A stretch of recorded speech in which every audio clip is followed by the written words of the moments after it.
I don't do intros. How you guys doing today? I'm doing all right today.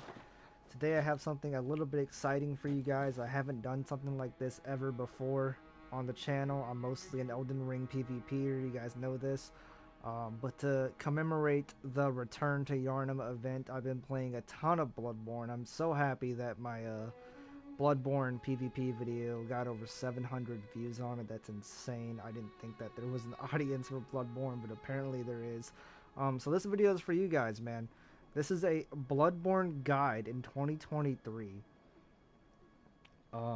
Basically, we're gonna go over how to set up pretty much any of your builds that you want to set up. You can go for any weapon following this guide. You can go for any build following this guide. I'm going to show you where to get the gems for most of your weapons. I'm going to show you lots of things, man. I'm going to show you lots of things. I'm even going to throw in a few boss tips. And once the build is at its most powerful, I'm going to go do some PvP. This build is, of course, a level 80 Holy Moonlight build, Arcane and Strength. And I decided I wanted to go for this weapon because it was a little bit harder to obtain than the other weapons that you might want.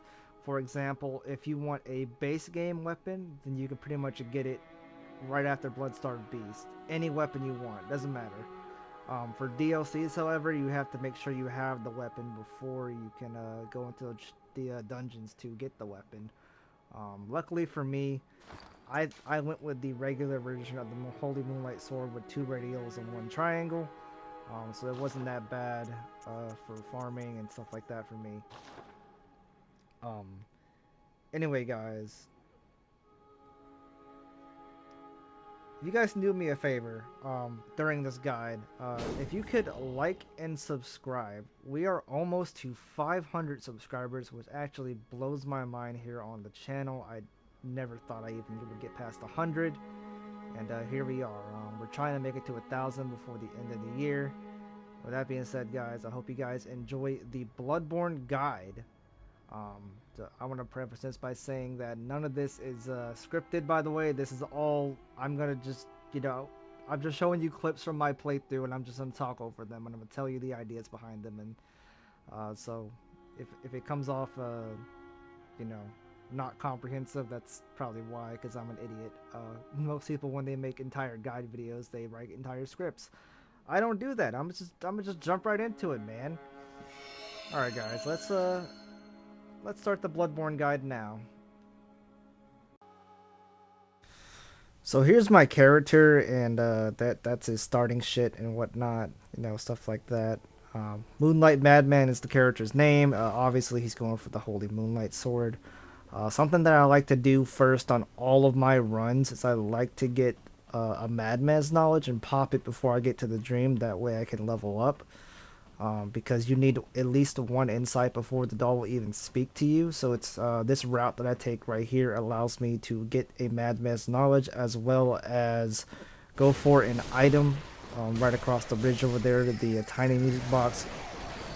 It's going to be good for setting up my fight with Gascoigne. I like to go for a simple strategy versus Gascoigne, and that is,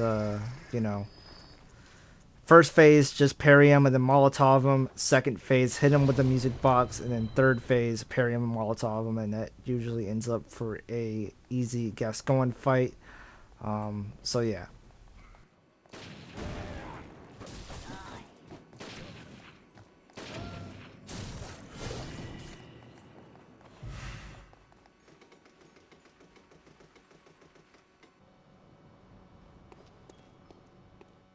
I don't know. Are you a handsome Kiss look from my mum? She never came back from the I'm all alone. Really? It's so big. Oh, if you find my...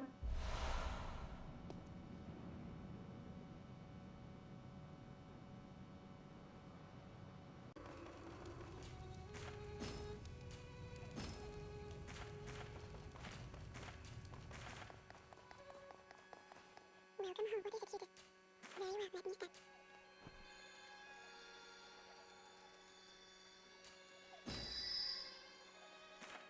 Farewell, good hunter.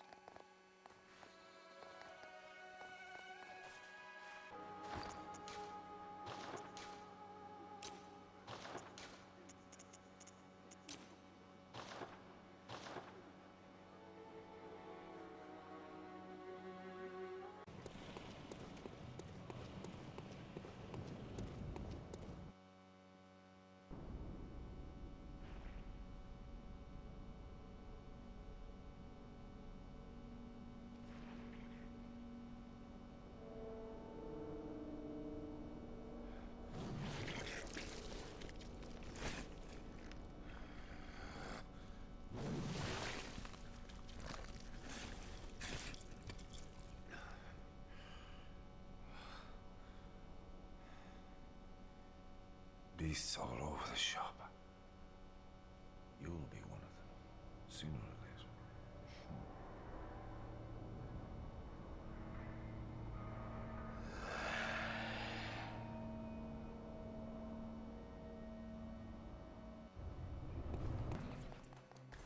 Although I did implore my very simple strategy of fighting guest going every time, it doesn't really always go out very smoothly. The fight started out really strong. I started getting viscerals and I'm hitting him with molotovs, and then toward the end he just started messing me up, man. His fucking beast form, you gotta be very careful with that, man. He's so aggressive. Yeah.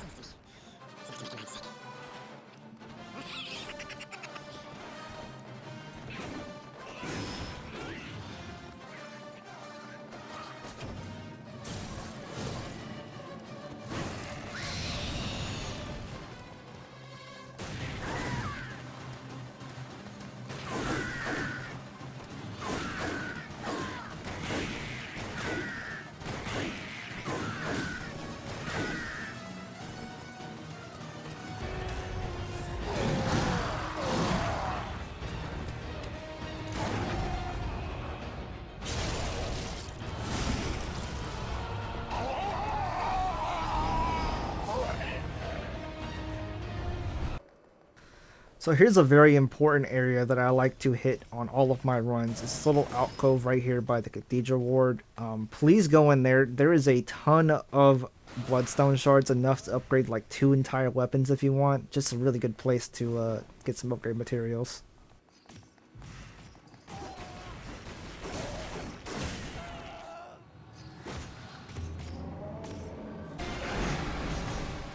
It's nice to see so many fucking people on board with the Return to Yarnum event. So I just went through all the Yarnum, and as I was going through there, I rang my small resonant bell, and I actually got summoned by somebody, a beckoner, and he actually summoned someone else too. So it kind of inspired me to also ring my beckoning bell for the Bloodstorm Beach fight. Not that I need to. This fight is very, very easy, and I'm going to talk about a very simple strategy you guys can use to fight the Bloodstorm Beast. It's actually one of the easiest bosses in the entire game because of the way you can chase them.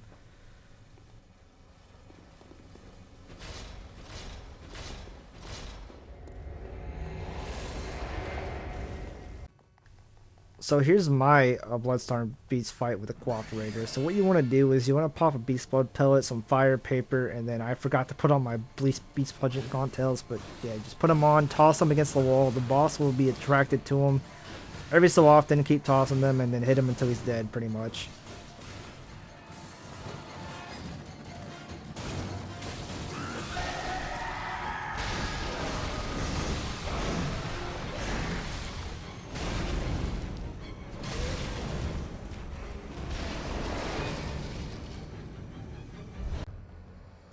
So this little route here that I'm taking is going to be kind of important for the next section.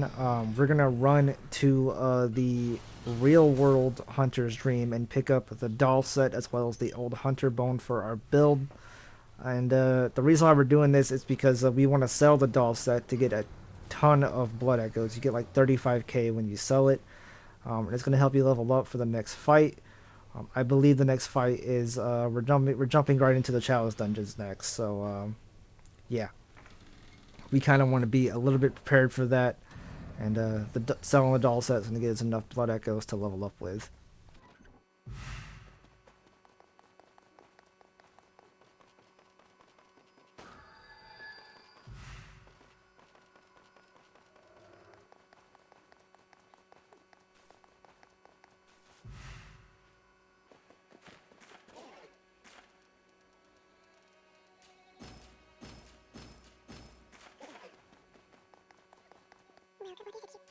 Farewell, good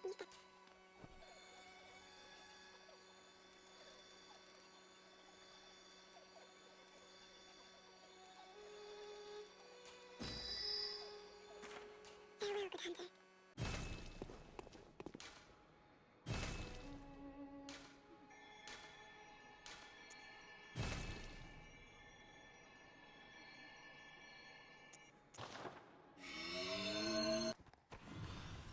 So this is the first boss of the Chalice Dungeons. You want to kill the undead giant, and then we're going to kill the Watchers next. The reason why we kill these two bosses in the Chalice Dungeons is because they drop the Thumaru Root Chalice. And what that does in the year 2023 is that it allows you to get access to false depth dungeons, which basically they are save edited dungeons by a group of players known as the Tomb Prospectors, Lily the Witch, and whatnot. They are save edited dungeons that are tier 1 dungeons that have been edited to be tier 5 dungeons and can drop tier 5 stuff like blood gems and whatnot. So that's why we kind of kill the two bosses here.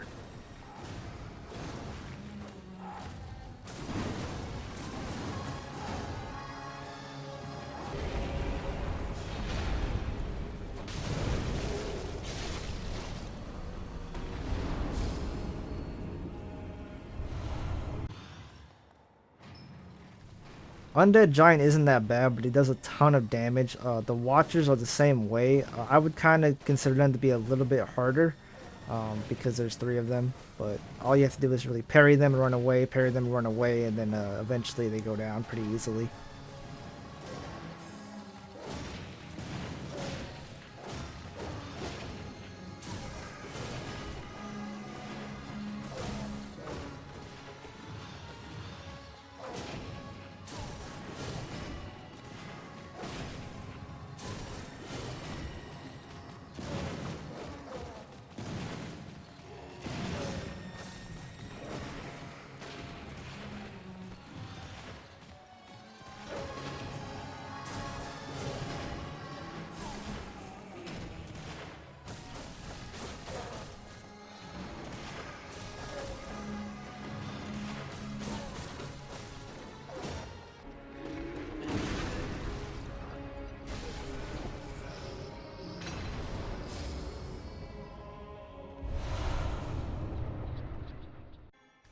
After you kill those two bosses, you want to search for a glyph after you have the Thumaru Chalice, and then you want to come to this challenge dungeons next. This is the best chalice dungeon in the game. It is the Cum Chalice. No, I'm not making it up. That's the actual name of this.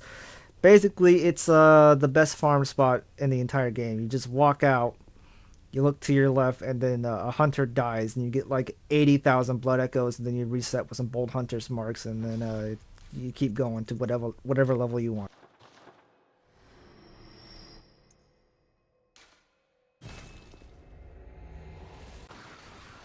I had to fight the Cleric Beast because the Cleric Beast drops Bold Hunter marks, or at least the badge that sells them, and they're really good for farming, so I recommend you also kill the Cleric Beast as well. He's not a tough boss at all, he'll go down pretty fast.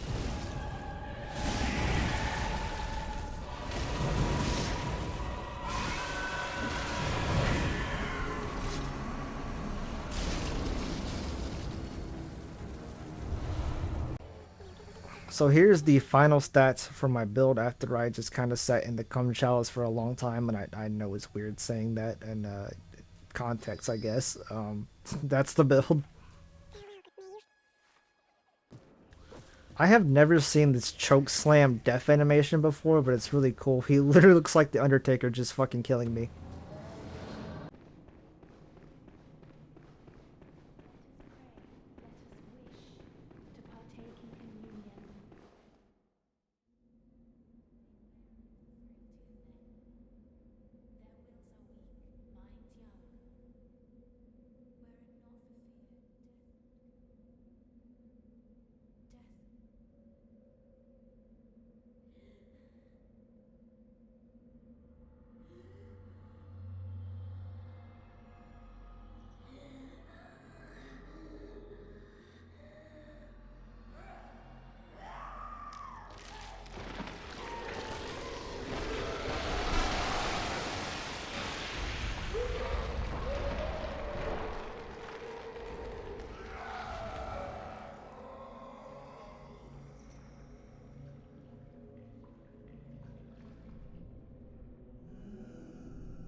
So technically you can get a +10 weapon before you even kill Amelia, but I was too lazy to do that, so I decided to kill her, get the Eye of the Blood Drunk Hunter, and go into the Hunter's Nightmare, and get the blood chunks that way. But you can do it if you just stay in the Chalice Dungeons, and not go toward Vicar Amelia, but you know, makes her life a whole lot easier if you do, and she's not even that hard of a boss. You just break her limbs until she dies.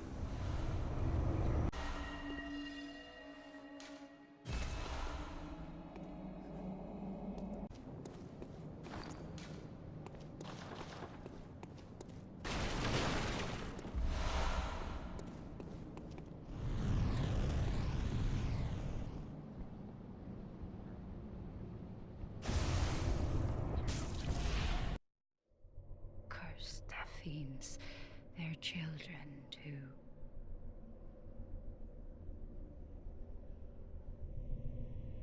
And their children forever true.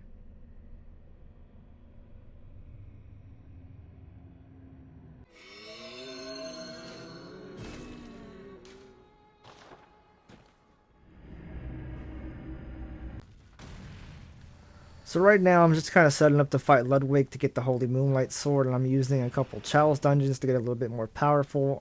This is a really good Chalice Dungeon for farming physical radio gems.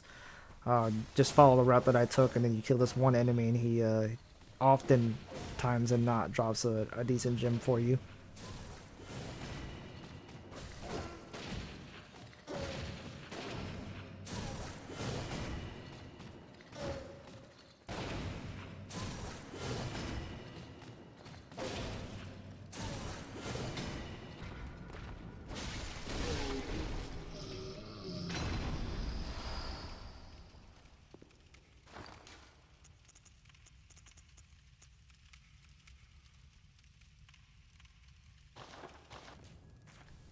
These are my blood gems going into the Ludwig fight.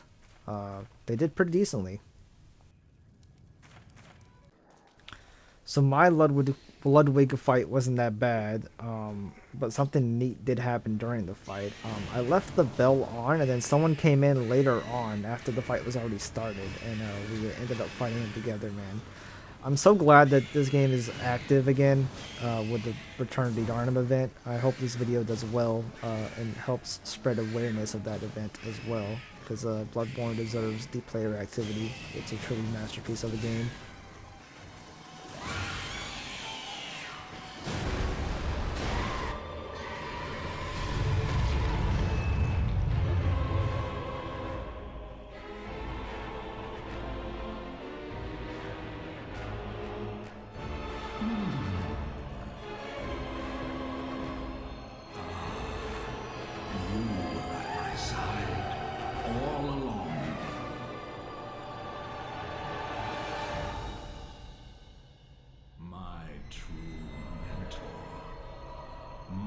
Guiding moonlight.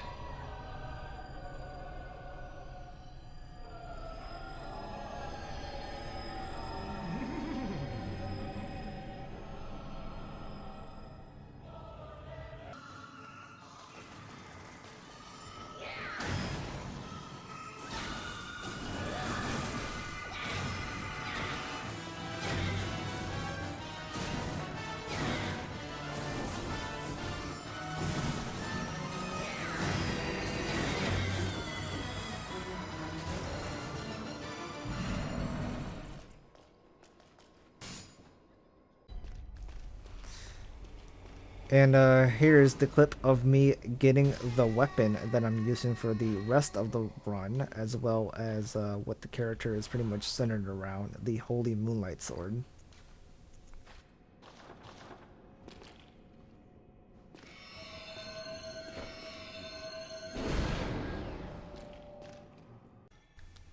So this next dungeon is a triangle farming dungeon. From what I can tell, you can pretty much get just about any triangle gem from this dungeon. I specifically wanted to farm arcane gems from here because I wanted 2 physical radials on my Moonlight Sword, and then I wanted 1 arcane gem to boost the Moonlight Wave attack. The damage is pretty sick when you do this. However, this guy took me a ton of tries to even get 2 arcane gems, so you guys should be aware of that if you're farming for the Moonlight sword like I am. But he's pretty good for farming physical triangle gems. If you want to look for other gems, just look for other false step chalice dungeons. But I'll show you a couple others in this video as well.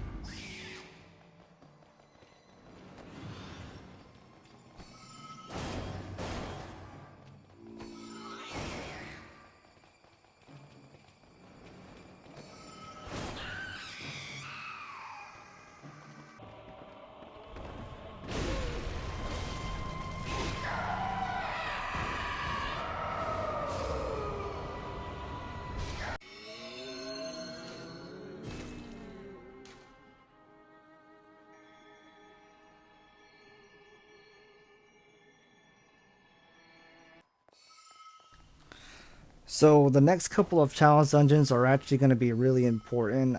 This one is going to let you pretty much farm whatever false step chalice dungeon you want, because you buy all the root chalices, and all you need to farm the false step dungeons is to just buy all the root chalices. So here's where to do that at.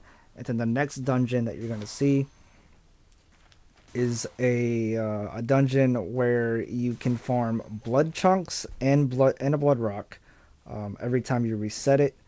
But I don't recommend farming that dungeon unless you have the eye runes and a good amount of arcane, because the pig only has a chance to drop a bloodstone chunk, and then I think the next boss is the Watchers, and then the next boss after that is the Thumerian Descendant.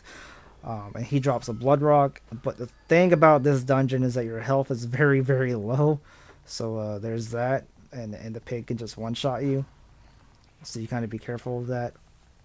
After this clip, however, you will see a way better dungeon, a way faster way to get a blood rock. So I recommend doing that instead of farming this dungeon. I'm just showing you this because you can use this dungeon to get blood chunks before Amelia and get literally a +10 weapon before you even fight her. I didn't do that, obviously. But yeah, after I kill this pig, I'm going to show you where to get the blood rock, and then I'm going to show you the clip of me actually getting a +10 weapon, a +10 Holy Moonlight sword before I even step foot in the forest. And yeah. That's pretty much going to do it for this video, this guide video. I don't really have anything more to show you past this. I did farm for a better arcane gem than the one that I got after this. The one that I got from that other Chalice Dungeon, the one with the triangle gems, it had attack down on it, and that's like the worst thing you can have on a weapon besides HP deletion. So, or depletion, I should say. Anyway, guys, this is how you get the blood rock. And these chalice dungeons are going to help you farm. You can use the cum chalice to farm to whatever level you want. If you want to be a boss slaying god, then you can do that. If you just want to be a PvP master at level 120, you can do that. Or if you want to be like me and go to level 80 and try to find people who are actually playing the game to invade them, you can do that too. I might end up taking this build to 120 if there's no activity at level 80. So far it's been kind of active in the Nightmares, at least. I've only gone to Nightmare Frontier though. I haven't even gone to the Nightmare of Mensis yet. So here's the clip of me getting the weapon to +10 before I even go to the forest. And then of course I go and I fight the shadows to get the eye rune to get better gems. You can get 2 eye runes right after shadows if you kill Willem, and then go into the false step dungeons to find an early 3rd eye rune. And yeah, that's going to boost your discovery up to like 300. If you want to copy my stats, here they are.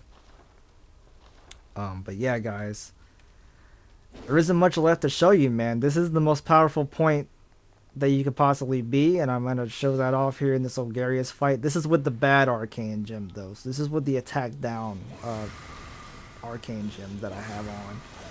So I have like 2 plus 25 physicals, and then like a plus 24 arcane gem with a negative 7% attack.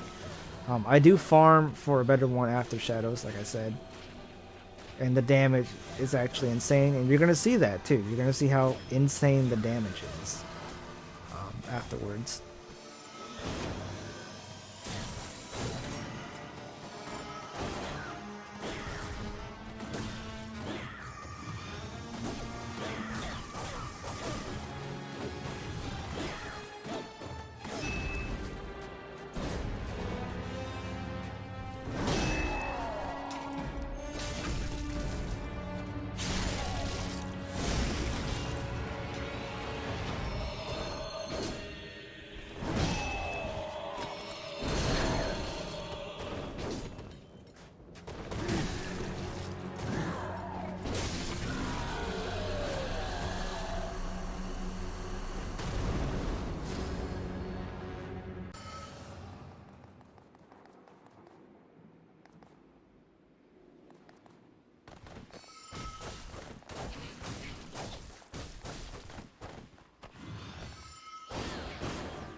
That wasn't necessary of you, but you have my...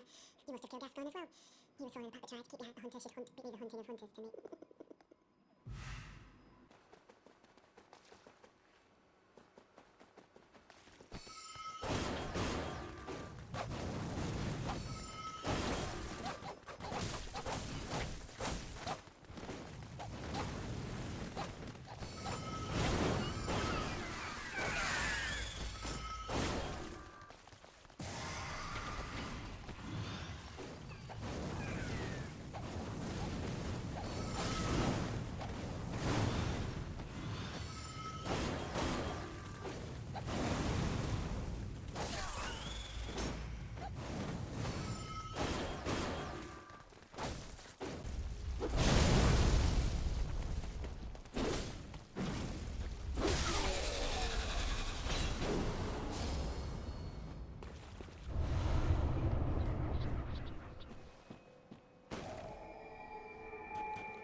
So here is the better arcane gem that I got.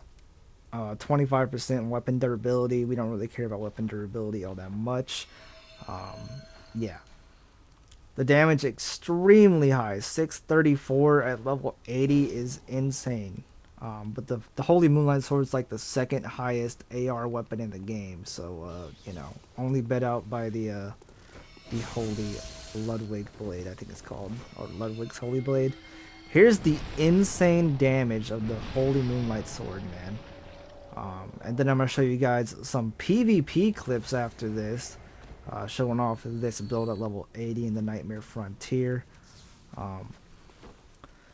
With this guide, if you follow this guide, you can pretty much set up any build, any weapon, whatever you want. And at this point, this is where you're at your most powerful and you can do whatever you want. I haven't even killed Rom yet on this character, and look at my damage against this man. Anyway, guys, I think I'm going to go ahead and end the guide video here. I hope you guys enjoyed the video. Again, if you guys could like and subscribe, that would mean the world to me. I put a lot of effort into this video. It's the most amount of editing I've ever done in my entire life, man. I'm not a video editor, I promise. Get parry healed, by the way. Yeah, parry healed. That's what I'm looking for. Anyway, guys, with that being said, fare thee well. Peace out. And all that fun stuff. I'll see you later.